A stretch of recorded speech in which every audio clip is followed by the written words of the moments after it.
Oui, parce que sur la voie publique et l'espace public, on doit assurer la sécurité des passants, de toutes les personnes qui circulent à vélo, en voiture, et donc on est obligé d'entretenir les rues et de les nettoyer. Donc ça veut dire qu'en automne, on est obligé d'enlever les feuilles et tous les déchets verts qui tombent sur les rues.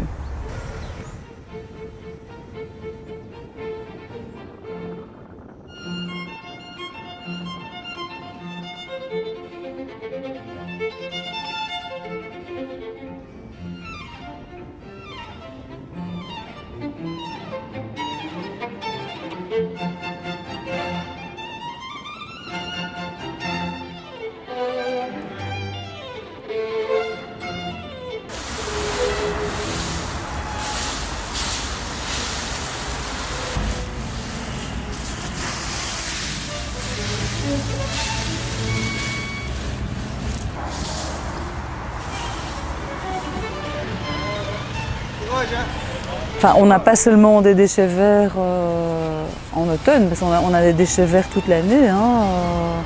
On taille les arbres, on tond les pelouses, on entretient les parterres, donc on a quand même beaucoup de déchets verts.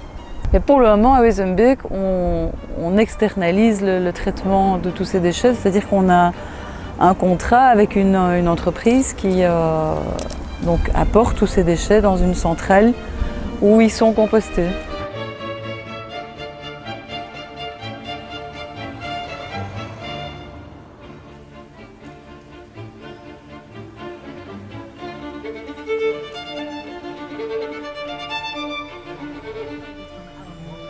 Comme petite chose créative qui a été faite déjà dans la commune, c'est qu'on installe dans les rues où il y a des grands arbres, on installe des espèces de grands récipients, des treillis, et tous les habitants qui veulent peuvent mettre leurs déchets verts et leurs feuilles, à l'époque de la tombée des feuilles, ils peuvent mettre toutes leurs feuilles dans ces bacs, et donc soit la commune les reprend, mais les habitants qui veulent peuvent les prendre aussi.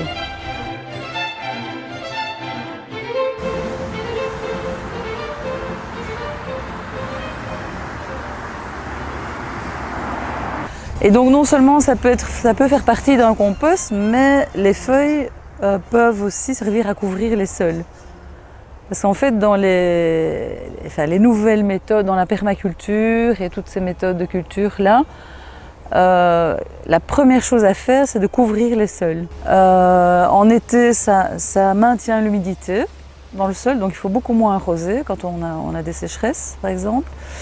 Alors ces feuilles se décomposent et donc tous les minéraux et les oligo-éléments qu'elles comportent vont se dégrader et donc vont entrer dans le sol, donc vont nourrir le sol.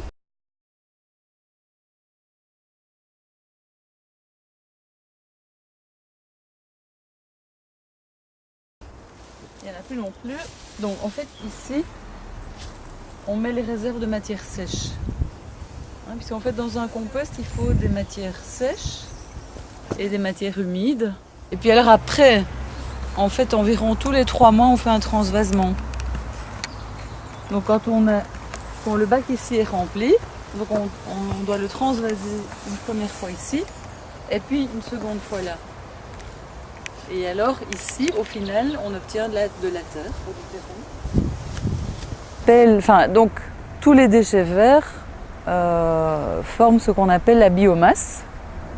Donc la biomasse, c'est l'ensemble, c'est la masse de tous les déchets biologiques en fait, vivants, donc tous les déchets verts. Et on peut produire de l'énergie. En Flandre, ça se fait.